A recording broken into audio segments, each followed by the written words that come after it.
કશુંક તો બની જવું પડે, અને કશુંક બનો ને ત્યારે શરૂ થાય કર્મનો નિયમ. ત્યાં સુધી તો કર્મનો નિયમ નથી. મશીનનો નિયમ કેવો હોય વળી? એ તો આમે હાલે આમે હાલે.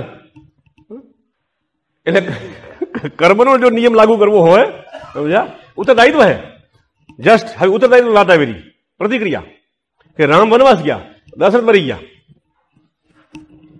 તો એટલી જવાબદારી હોવી ખપે કે કદાચ માનો કે રામનું વનવાસ જવામાં દશરથ ગુજરી જતો હોય અને એની પાછળ કોઈ બીજા રિએક્શન ઉભા થતા હોય, યા તો કારણો ઉભા થતા હોય અલગ પ્રકારના, તો એના માટે રામ જવાબદાર છે. હા, આ પણ સ્વીકારવું પડે.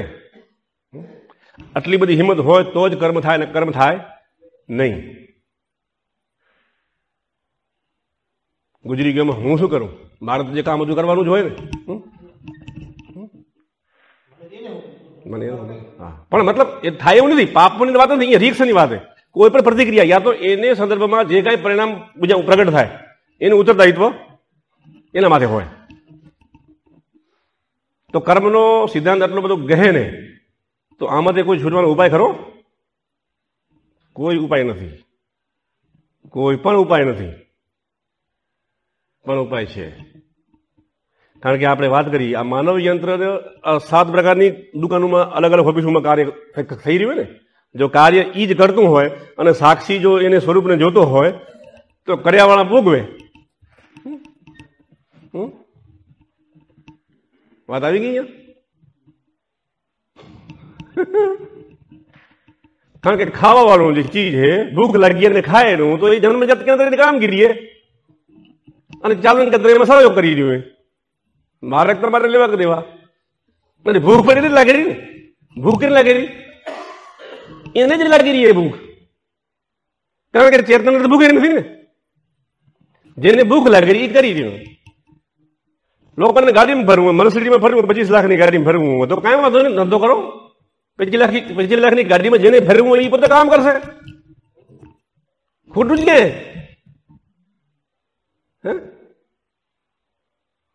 2 કરોડના બંગલામાં રહેવું હોય તો કાંઈ વાંધો નથી. જો જેને રહેવું હોય પોતે મહેનત કરશે. તો આમાં છોડવાનું ક્યાં આવ્યો? ખાલી સમજવાનું જ આવ્યું.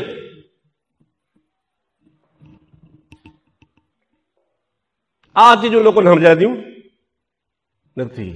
બહુ સરળ હે, જો સમજાઈ ગયું તો બધું કરવાની છૂટ. તને પહેલા કહ્યું બધું કરવાની છૂટ હે.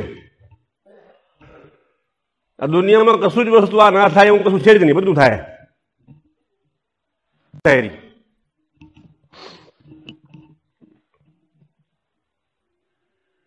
આપણે છીએ કારણ કે અંદર પ્રોગ્રામિંગ છે, જેને સંસ્કાર પડ્યા. તો સંસ્કાર કેમ નહીં પડ્યા? સંસ્કાર અંદર જે ઉત્પન્ન થયેલા હોય એ ઓલી 7 પ્રકારની સામગ્રી હોપી શું હોય, સંસ્કાર એમાં જ એકબીજામાં કે એમાં છે ને. તો એમાં સંસ્કાર છે. માનો કે જન્મજાત કેન્દ્રની અંદર કાંઈક સંસ્કાર છે તો એને કશું વિશિષ્ટ પદાર્થ ખાવાની ઈચ્છા થાય રહી, તો અંદર સંસ્કાર છે તો એની ઈચ્છા થાય રહી, તો ભલે ને ખાતો ખાવા જો ને, તમને ક્યાં વાંધો હોય? તમે તો સાક્ષી છો.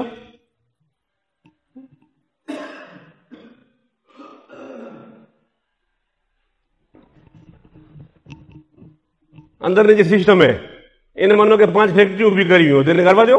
મારે સંસ્કાર કરશે પોતે, હાકલ છે, હાકલ તો તમે ઉભા રહ્યો ને સાઈડમાં. તો આમાં ક્યાં કઈ છોડવાનું આવ્યું કે મૂકીને જવાનું આવ્યું? સમજવાની વાત છે. પણ આટલું બધું સરળ થોડું હોઈ શકે કઈ? આ કોમ્પ્લિકેટેડ હોવું ખપે. તો કોમ્પ્લિકેટેડ આપણે ખપેલું બધું શું કહેવાય?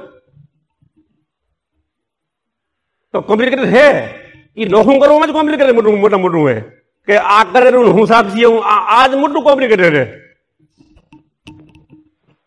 એ કરવું ઓખું હોય ને, એ કરવું ઓખું હોય એટલે આપણે છીંડર હોતી જાય. આ બધું સારું ખબર છે બધે આપણે કે સાક્ષી બનવા એટલે બધું પડોજ મટી જાય.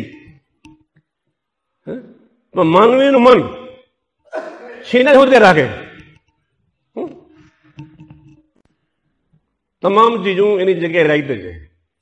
વિરોધ નામની કોઈ ચીજ માનો કે સમજવા ખાતર સમજી કે 10 કિલ્લાનો જથ્થો છે, તો એમાંથી 9 કિલ્લા જેટલા કર્મોને આપણે પ્રાણાયામ કરવાથી બાળી શકાય છે. એવા કોમ્પ્લિકેટેડ કર્મો હોય કે જે કર્મ કદાચ બળી જાય તો ગડબડ ઊભી થાય. શું થાય? કર્મ બળી જાય તો ગડબડ ઊભી થાય. એમાં કર્મ બળે નહીં, એ સીધા એક્શનમાં આવે. ક્યાં આવે? એક્શનમાં આવે. પછી સારું હોય અથવા તો ખરાબ હોય. અહીંયા ખરાબ અને સારાની કોઈ વ્યાખ્યા જ નથી.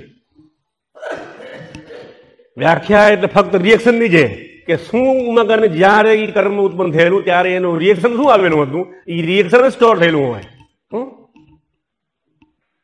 એ રિએક્શન જ્યારે પ્રગટ થાયેલું ત્યારે એ પાપ અને પુણ્યની વ્યાખ્યામાં આવી જાય.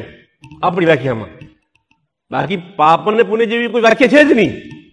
આપણે વાઇટ સ્પોર્ટ્સમાં એક મેસેજ મૂકેલો કે એવું 40-50 મિનિટ જે લોકો પ્રાણાયામ અને કસરતો કરતા નથી એ પાપ જ ખાઈ રહ્યા. એવું કશું ખરું ને? પાપ ને ખાવાની વાત ને પ્રાણાયામ આને ક્યાં હાથો મળતો નથી. પાછો બીજી વખત જવાબ મૂકેલો હોય કે અધ્યાય 4 શ્લોક 30 ની અંદર એનો જવાબ દીધેલો. તો આ બધી ચીજો છે. જયારે આપણે પ્રાણાયામ કરી રહ્યા ત્યારે શું થાય? આ પંચમહાભૂતની બોડી એની અંદર પ્રાણ અપાન વાયુ 5 પ્રકારના વાયુ અને 5 એના ઉપપ્રાણ એટલે 10 પ્રકારના વાયુ.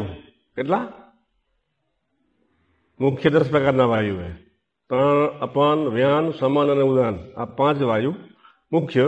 એના એટલે વાયુ એટલે એના ખાલી કામની કેટેગરી પ્રમાણે નામ નાખે, બાકી એક જ ચીજ છે. પછી એના ઉપપ્રાણ હોય એટલે આસિસ્ટન્ટ હોય 5 બીજા એટલે 5 ને 10 વાયુ પંચમહાભૂત. આ 10 ને 5 15. આ 15 ટપડિયા છે. આખી જગત હાલી રહ્યું છે, ક્રિયાઓ થઈ રહ્યું છે. એની અંદર એ વસ્તુ એનું બનેલું ટૂંકમાં. એટલે ગમે તે એકમાં હળી થાય કે અથવા તો કાંઈક રિએક્શન આવે એટલે અલગ જગ્યાએ એ રિએક્શન ઊભું થાય. માનો કે મારા પ્રાણની અંદર કશું પરિવર્તન થયું તો એ ઇફેક્ટ સામે પણ ક્યાંક જવાની છે. મારા ઉદાનની અંદર ક્યાંક ઇફેક્ટ થઈ તો બાજુમાં પણ ક્યાંક ઉદાનમાં ઇફેક્ટ થવાની છે. નિયમ છે પ્રકૃતિનો. તમે જ્યારે પ્રાણાયામ કરી રહ્યા હો તો તમે જે પહેલા 15 મિનિટ કરો એટલે તમારી બોડીને સેટ કરે. શું કરે? બોડીને સેટ કરે. અંદરની જે આખી જે ઉર્જાની સિસ્ટમ છે એ સિસ્ટમ ટ્યુનિંગમાં આવે. પછી તમે જ્યારે પ્રાણાયામ કરો રહ્યા ત્યારે એ ઉર્જા છે ને તમારા વાઇબ્રેશનના હિસાબે બારે ફેંકાય. બોડીથી બારે ફેંકાવા મળે ઉર્જા. બારે જે ફેંકાઈ તો એ બારે એ શુદ્ધ થયેલી ઉર્જા જે બારે ફેંકાઈ ત્યારે એ જે સંદર્ભના પરમાણુઓ હોય એ સંદર્ભમાં જે અનુભવમાં પણ ના આવે. પણ કશુંક તો બની જ રહ્યું હોય. કશુંક તો દેખાયું આપણે તો બળતું હોય ને સ્વાહા કરે પડ્યા ધુવાળો નીકળે આપણે એટલી ખબર. બાકી ખબર છે નહીં. પછી કહેશે મારાથી કહેશે ચલો વાયુદેવને આહુતિ આપો, સૂર્યદેવને આહુતિ આપો.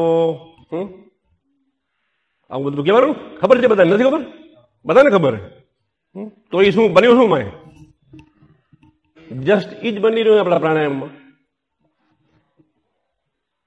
યજ્ઞ છે પ્રાણાયામ. તમે 40 મિનિટ પ્રાણાયામ કર્યો એટલે તમે યજ્ઞ કર્યો બરાબર છે.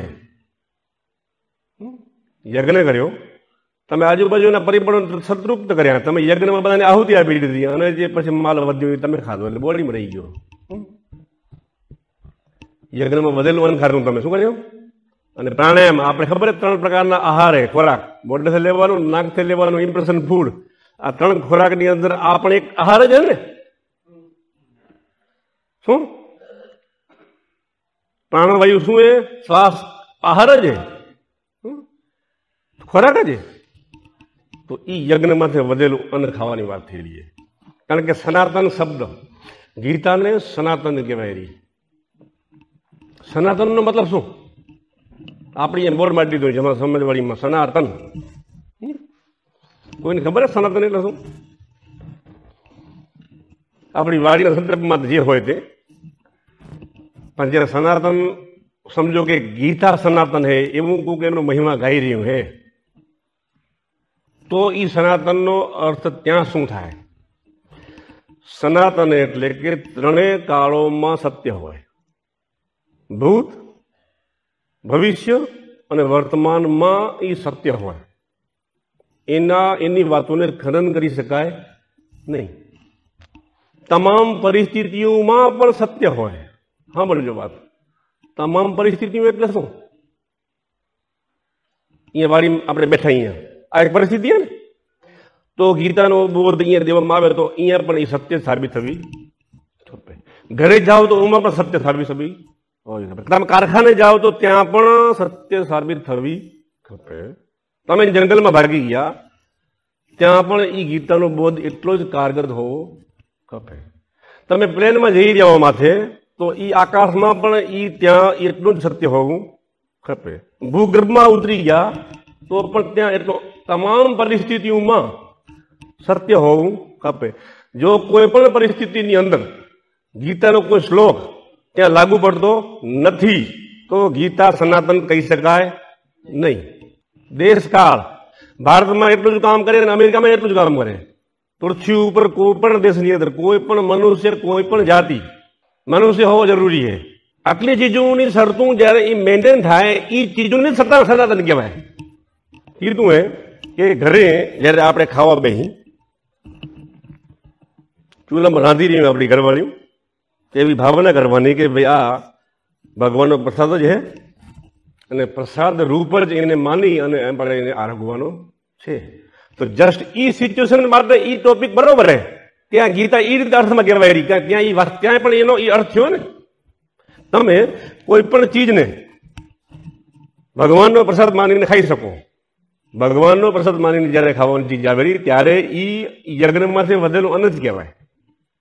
બરોબર. પણ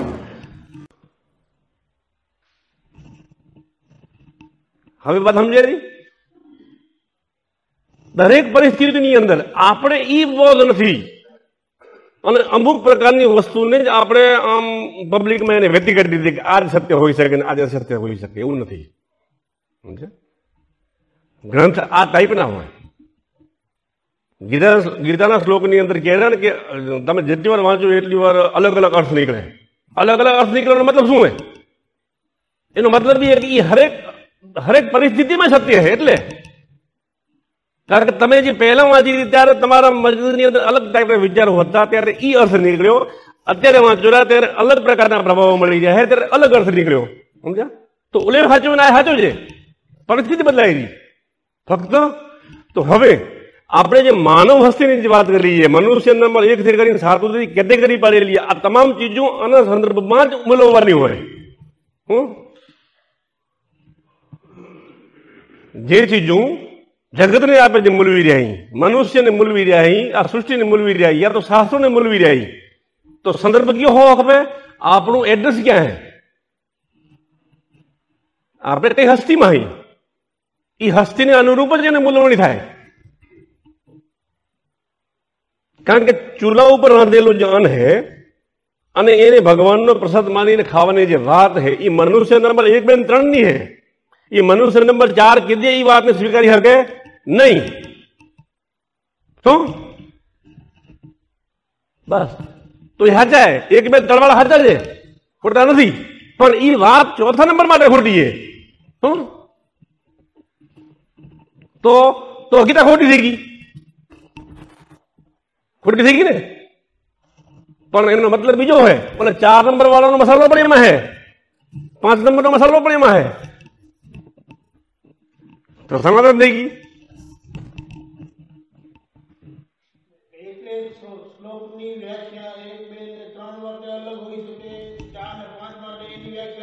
હા બસ જસ્ટ આ વાત હે. એક ને એક શ્લોક હે. બસ આ વાત હે. આ ચીજો આપણે સમજાણી નથી એટલે ગીતા સમજાણી નથી. સમજી લેજો. જો આ સમજાઈ ગયા તો શાસ્ત્ર સમજાઈ ગયું, ગળે ઉતરી ગયું તો માથે લઈને ફરવાની જરૂર નથી. એને શીરો બનીને ખાઈ જવાય અને પછી જે ઓડકાર આવે ને જે એ જોવા જેવું હોય.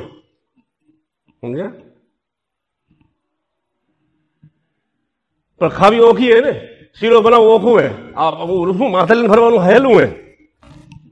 આ હેલું આમાં કઈ કામ નથી. આવી રીતે જોવે.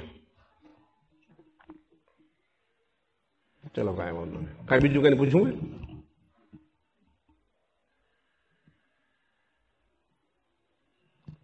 આટલો બધો એક કિંમતી ગ્રંથ છે એ આટલો સસ્તો તો ન જ હોઈ શકે ને.